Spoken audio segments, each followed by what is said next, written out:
Indonesia dan Swiss secara resmi menjalin kerjasama strategis dalam pengembangan industri mineral dan logam.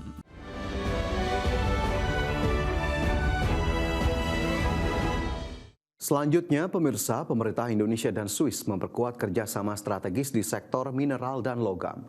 Melalui Memorandum of Understanding Enhanced Cooperation in the Minerals and Metals Sector, Indonesia ingin meningkatkan nilai tambah mineral strategis.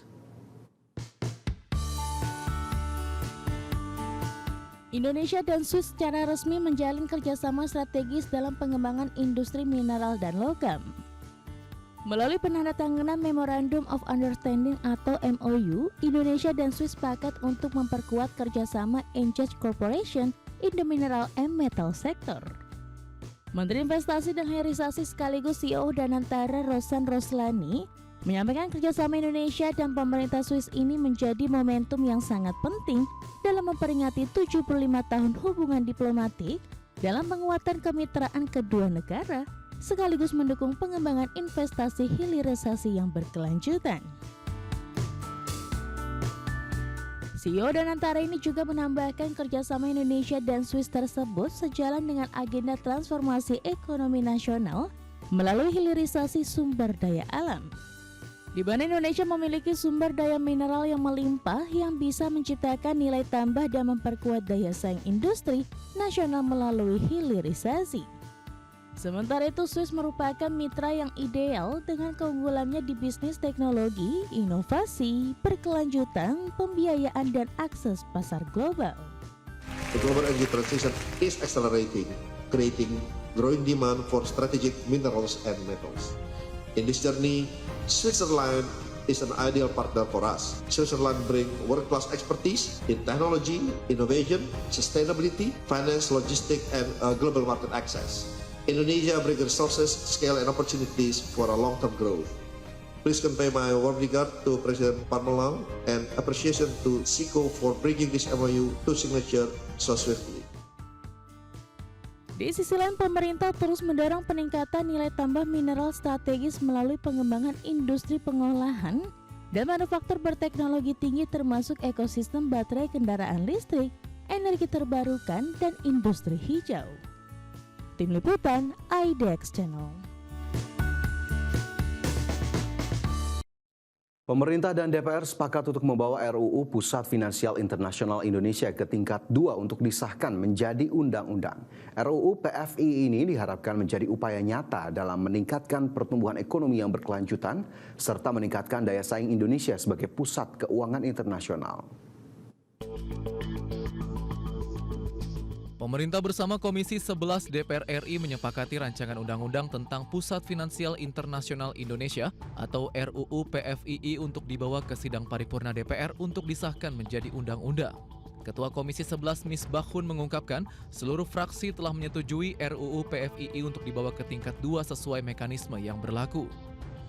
Setelah mendengarkan pandangan mini fraksi-fraksi di atas sebelumnya telah disampaikan, dapat kita simpulkan bahwa ke-8 fraksi di Komisi 11 DPR RI telah menyetujui RUU tentang PFII.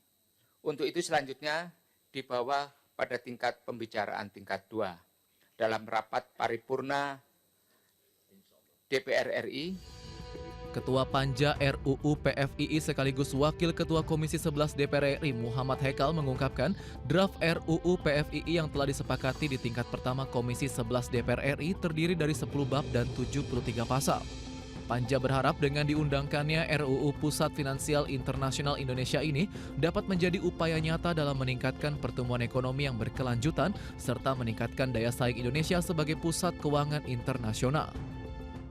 Kami berharap dengan diundangkannya RUU tentang PFI dapat menjadi upaya nyata dalam meningkatkan pertumbuhan ekonomi yang berkelanjutan, pemerataan pembangunan, perluasan lapangan kerja, serta pendalaman dan diversifikasi perekonomian nasional sekaligus sebagai bentuk kontribusi yang efektif terhadap sektor keuangan guna mewujudkan kesejahteraan seluruh rakyat Indonesia sebagaimana diamanatkan dalam Pancasila dan Undang-Undang Dasar Negara Republik Indonesia tahun 1945. Seperti diketahui, Komisi 11 DPR RI mulai membahas RUU PFII sejak 2 Juli 2026 melalui rapat kerja bersama pemerintah.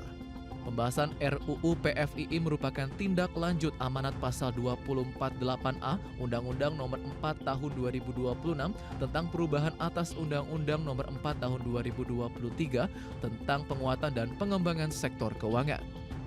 Jakarta, Tim Liputan IDX Channel.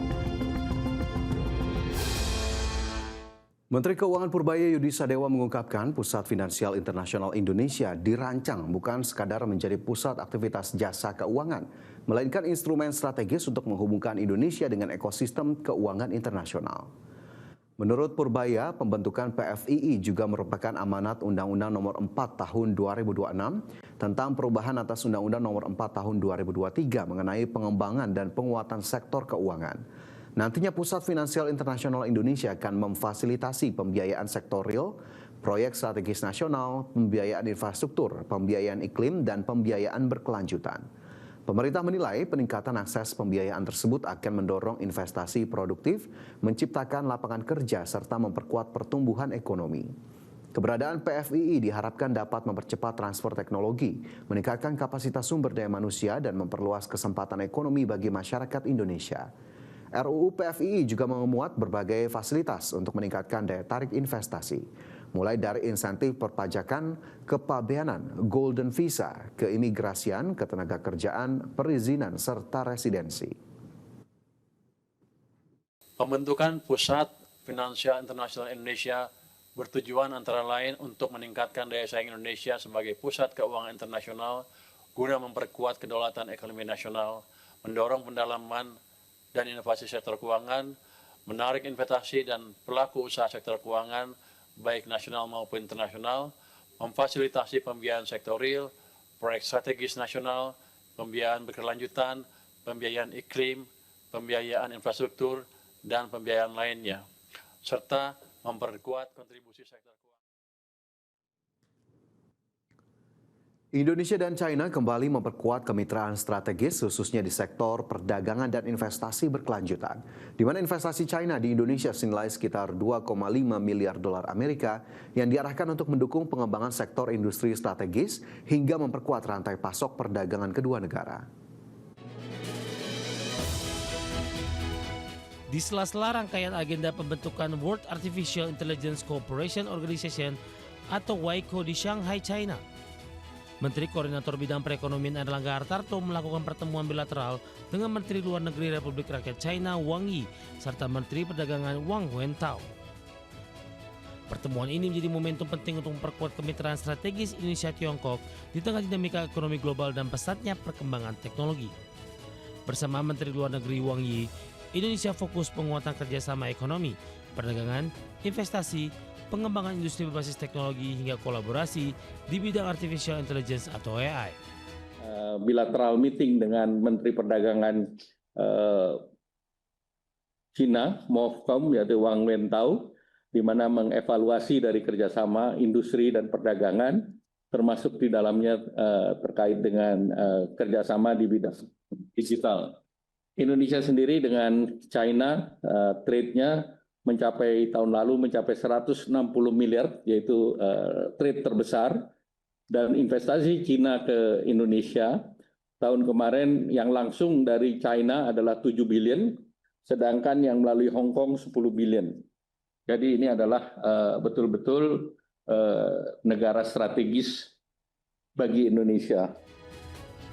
Sementara itu dalam pertemuan dengan Menteri Perdagangan Wang Wentao, Indonesia kembali berkomitmen mendorong iklim investasi, di mana investasi China di Indonesia sudah menembus sekitar 2,5 miliar dolar Amerika yang diarahkan untuk mendukung pengembangan sektor industri strategis, meningkatkan nilai tambah, memperkuat rantai pasok, serta menciptakan lapangan kerja.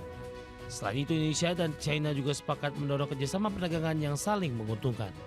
Dari Jakarta, IDX Channel.